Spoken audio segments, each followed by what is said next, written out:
Bonjour, dans l'épisode précédent, Hercule a capturé la biche de Sérénie, un animal sacré appartenant à la déesse Artémis. Il a prouvé qu'il pouvait faire preuve de patience, de respect et de ruse.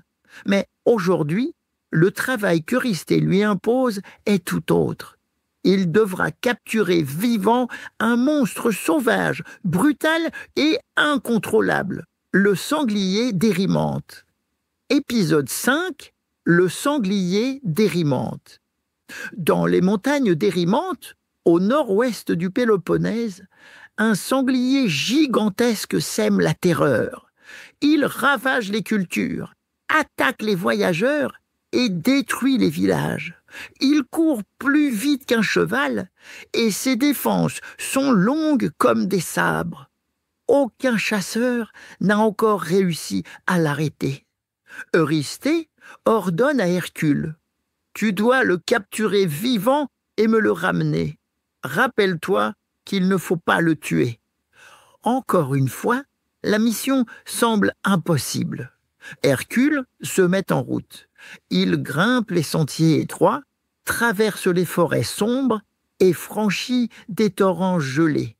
Il interroge les bergers, les chasseurs, mais aussi les villageois.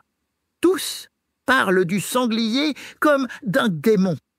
Mais au lieu de le traquer immédiatement, Hercule s'arrête quelque temps chez un vieil ami, le centaure Pholos.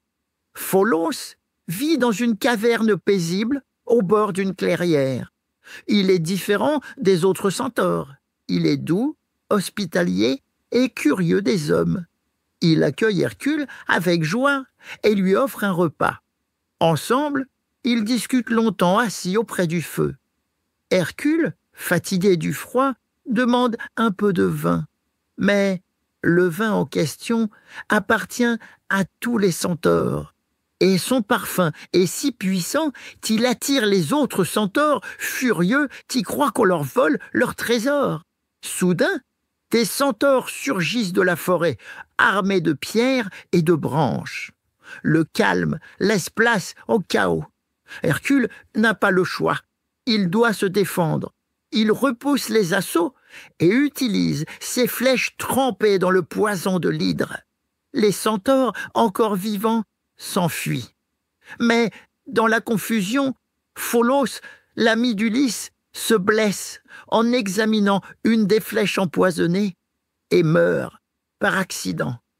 Hercule enterre son ami avec respect, le cœur lourd. Puis, il reprend sa mission. Il doit aller au bout. Il n'a pas le choix. Il grimpe plus haut dans la montagne. Là, dans la neige, il entend le grondement.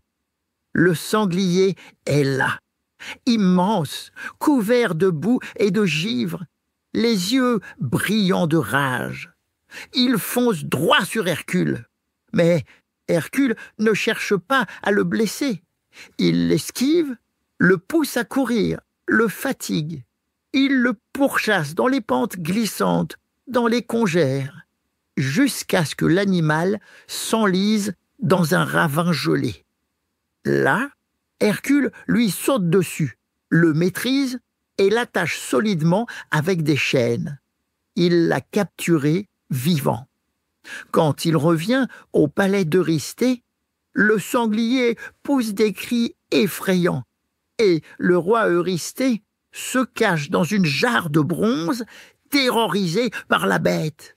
Ce jour-là, toute la cour se moque de lui. Hercule ne rit pas. Il dépose calmement le sanglier, puis repart. Mais les 12 travaux d'Hercule sont loin d'être terminés.